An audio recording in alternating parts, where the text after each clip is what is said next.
नमस्कार। देखिए, ज्योतिष में ना हर गिरावट का मतलब अंत नहीं होता, बल्कि कई बार तो ऐसा होता है कि एक कमजोर ग्रह पहले से कहीं ज्यादा मजबूत होके वापस आता है।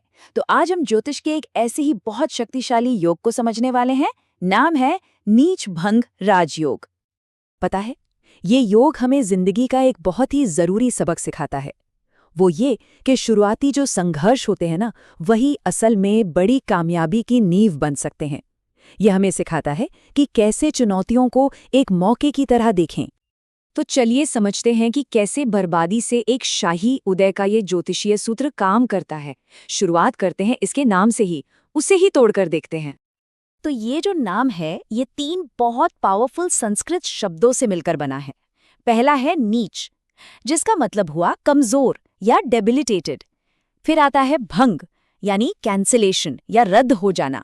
और आखिर में राजयोग, जिसका मतलब तो हम सब जानते हैं, एक शाही उदय, अधिकार और जबरदस्त सफलता। तो जब ये तीनों शब्द एक साथ आते हैं तो मतलब क्या निकलता है? मतलब ये है कि नीच भंग राजयोग तब बनता है जब कोई कमजोर ग्रह कुछ खास ज्योतिषीय स्थितियों की वजह से अपनी ताकत वापस पा लेता है, और फिर वही ग्रह उस इंसान को असाधारण शक्ति, कामयाबी और एक बहुत ऊंचा पद दिलाता है। हाँ, पर एक बात समझना बहुत बहुत जरूरी है। ये योग आपकी जिंदगी से संघर्ष को मिटाता नहीं है, बिल्कुल नहीं।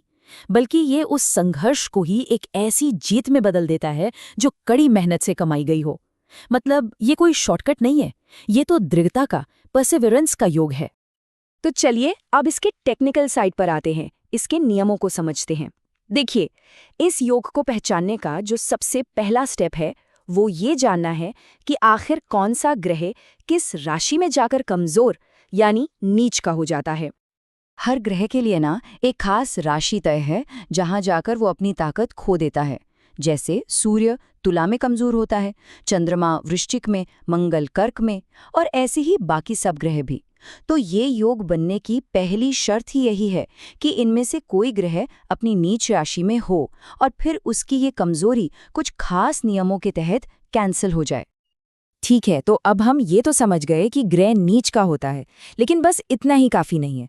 अब सवाल ये है कि वो नीचता भंग कैसे होगी, मतलब कैंसिल कैसे होगी।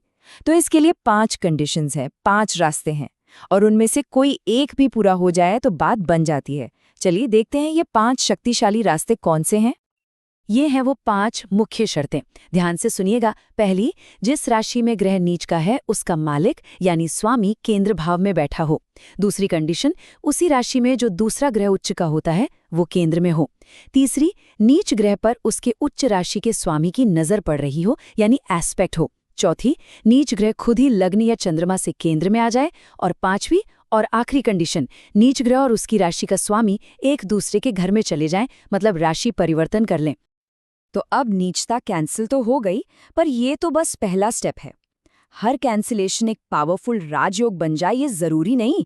सोचिए, ये तो बस एक फाउंडेशन रखने जैसा है। उसे एक शाही महल बनाने के लिए कुछ और भी मजबूत सपोर्ट चाहिए होता है, जो एक मामूली सुधार को एक जबरदस्त ताकत में बदल दे। तो एक असली राजयोग कैसे बनता है? इसके लिए उस ग्रह का कनेक्शन कुंडली के सबसे पावरफुल हाउसेस यानी केंद्र या त्रिकोण से होना चाहिए। दूसरी बात, वो ग्रह कुंडली के लिए एक फंक्शनल बेनिफिक, मतलब एक मददगार ग्रह होना चाहिए। और सबसे जरूरी, उस ग्रह का टाइम चल रहा हो, यानी उसकी दशा एक्टिवेट हो। और हाँ, पूरी कुंडली में भी दम होना चाहिए कि वो उस ग्रोथ को सपोर्ट कर सके। और जब ये सारी कंडीशंस पूरी हो जाती हैं ना, तो जो रिजल्ट मिलता है वो कमाल का होता है। ये वो सम्मान है जो कमाया जाता है, गिफ्ट में नहीं मिलता। ये वो अथॉरिटी है जो तजुर्बे से, एक्सपीरियंस से आती है। ये सफलता की एक ऐसी गहरी और मजबूत नींव रखती है जो आसानी से हिलती नहीं। अच्छा, थियोरी तो बहुत हो गई। चलिए अब इन सारे नियमों को एक प्रैक्टिकल एग्जाम्पल से समझते हैं, ताकि सब कुछ क्रिस्टल क्लियर हो जाए। हम एक सिंपल सी कुंडली का एनालिसिस करेंगे।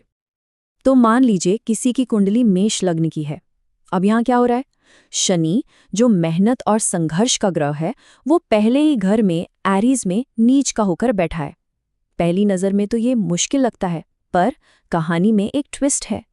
मेष राशि का जो मालिक है यानी मंगल, वो 10वें घर में कैप्रिकॉर्न में अपनी सबसे पावरफुल पोजीशन में यानी एग्जॉल्टेड होके बैठा है। अब देखिए ये कितना बड़ा ट्रांसफॉर्मेशन है। कैंसलेशन से पहले वो नीच का शनि क्या देता? शुरुआती संघर्ष, रुकावटें, हर काम में देरी। लेकिन कैंसलेशन के बाद क्या हुआ? क्योंकि मंगल केंद्र में एग्जॉल्टेड है, शनि की वो नीचता भंग हो गई, कैंसिल हो गई। और अब वही शनि उस इंसान को नॉन स्टॉप डिसिप्लिन, अथॉरिटी और लीडरशिप की क्वालिटी देगा।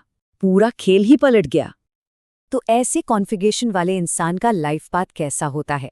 अक्सर उनकी जिंदगी की शुरुआत में बहुत स्ट्रगल होता है।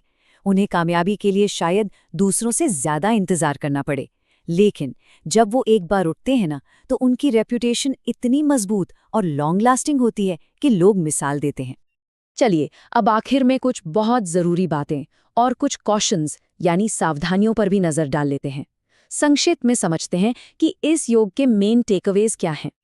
जिन लोगों की कुंडली में ये योग होता है, उनमें कुछ कॉमन ट्रेट्स देखने को मिलते हैं।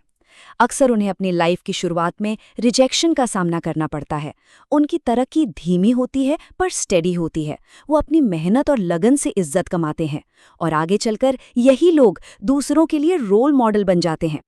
इनकी कामयाबी में गहराई होती है, कोई शॉर्टकट नहीं। लेकिन कुछ जरूरी वार्निंग्स भी हैं जिन्हें नजरअंदाज नहीं करना चाहिए। पहला, हर नीच भंग एक राजयोग नहीं होता। दूसरा, ग्रह का सही टाइम यानी उसकी दशा का आना क्रूशियल है। तीसरा, कुंडली की फाउंडेशन यानी लग्न और चंद्रमा स्ट्रॉन्ग होने चाहिए। और चौथा, दूसरे जरूरी चार्ट्स जैसे D9 और D10 से भी सपोर्ट मिलना चाहिए।